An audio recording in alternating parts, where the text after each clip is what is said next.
talking about false enlightenment, or another word would be half enlightened.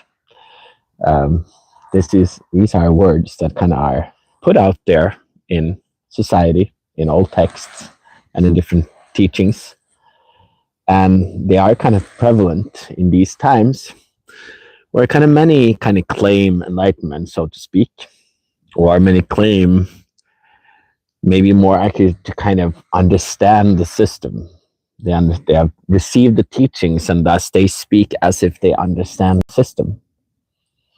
So it's kind of, confusing to know if you're supposed to follow the knowers of, or the understanders of teachings, as many of the spiritual teachers out there, or the different kinds of teachers of like astrology or tarot, like different kind of cards, or different kind of skills.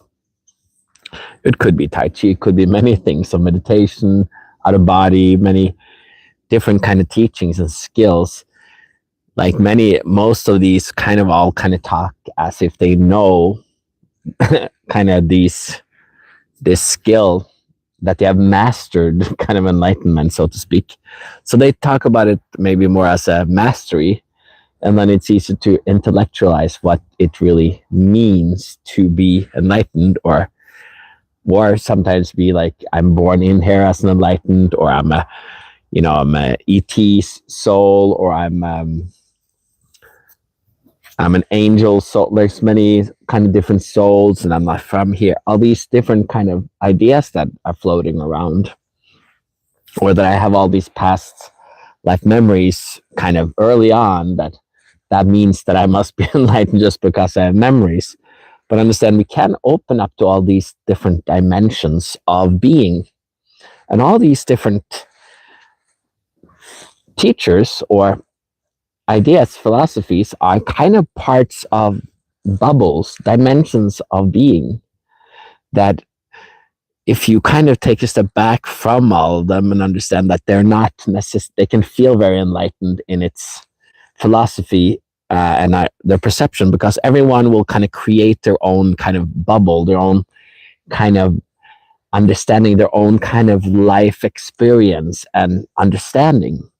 Every time you feel like you are an angel, or you have a master of different sorts, then you kind of create an idea, and you kind of fill in the blanks. Your ego will fill in the blanks with memories and idea to kind of create a worldview that will kind of fit for you, and for this skill that you have, or for the